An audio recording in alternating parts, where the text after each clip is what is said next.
بسم اللہ والسلام علی رسول اللہ۔ اچھا، ایک دوست ہیں، انہوں نے مجھ سے واٹس ایپ پر سوال کیا ہے کہ کچھ لوگ ہیں آج کل یہ بحث کر رہے ہیں سوشل میڈیا پر اور دیگر جگہوں پر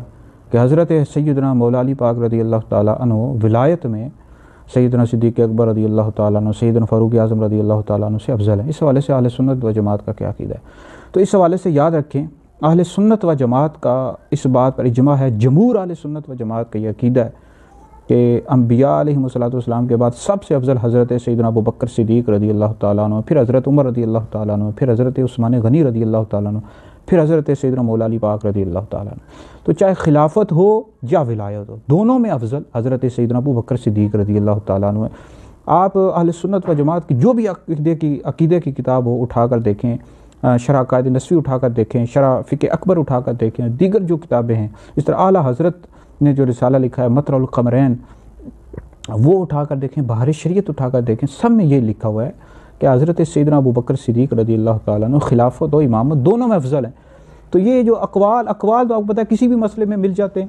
اقوال کا مل جانا اس بات کی دلیل نہیں ہے کہ یہی عقیدہ ہے۔ عقیدہ جو ہوتا ہے وہ جمہور یعنی کا جو موقف ہوتا ہے وہ عقیدہ ہوتا ہے، اقوال عقیدہ نہیں ہوتے۔ اقوال تو کسی مسئلے میں مل جاتے ہیں، اقوال تو اس مسئلے میں مل جائیں گے کہ حضرت سیدنا مولا علی پاک رضی اللہ تعالیٰ عنہ انبیاء علیہ السلام کے بعد سب سے افضل ہیں۔ تو یہ اہل سنت و جماعت کا عقیدہ تو نہیں ہے۔ عقیدہ اس بات پر ہے کہ انبیاء علیہ السلام کے بعد سب سے افضل ولایت ہو، خلافت ہو، سب میں افضل ابوبکر صدیق رضی اللہ تعالیٰ عنہ ہیں۔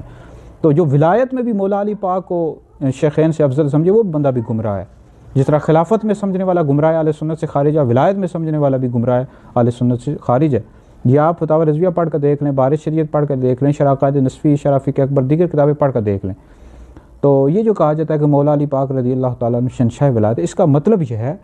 کہ آپ رضی اللہ تعالیٰ عنہ سے حضور علیہ السلام کی جو نسل مبارک ہے اس کا سلسلہ چلا ہے، تو اس سے آپ کا ایک روحانیت والا سلسلہ چلا ہے۔ تو یہ مطلب نہیں ہے کہ ولایت میں بھی صدیق اکبر رضی اللہ تعالیٰ عنہ، سیدنا فاروق اعظم رضی اللہ تعالیٰ عنہ سے افضل ہیں۔ یہ اہل سنت و جماعت کا ہرگز بھی عقیدہ نہیں ہے، اور جو بندہ ایسا کہہ رہا ہے، لکھ رہا ہے، تو اس کو رجوع کرنا چاہیے، توبہ کرنی چاہیے، اس کو پہلے ان کتابوں کا مطالعہ کرنا چاہیے جن کتابوں کو میں نے نام لکھے ہیں۔ اہل سنت و جماعت کا یہ متفقہ عقیدہ ہے، جمہور اہل سنت و جماعت کا عقیدہ ہے کہ حضرت سیدنا ابوبکر صدیق رضی اللہ تعالیٰ عنہ تمام انبیاء علیہ السلام کے بعد سب سے افضل ہیں، خلافت میں بھی، امامت میں بھی، پھر حضرت عمر رضی اللہ تعالیٰ عنہ ہیں، پھر حضرت عثمان غنی رضی اللہ تعالیٰ عنہ، پھر حضرت سیدنا مولا علی پاک رضی اللہ تعالیٰ عنہ۔ تو اللہ تعالیٰ ہمیں اہل سنت و جماعت کے عقیدے پر قائم رکھے۔ اس حوالے سے میری کتاب بھی ہے افضلیت شیخین، اگر کسی کو چاہیے ہو، دلائل چاہیے ہو، تو ہم انشاءاللہ اس کو دے دیں گے کہ ولایت میں بھی سب سے افضل حضرت سیدنا ابوبکر صدیق رضی اللہ تعالیٰ عنہ ہے۔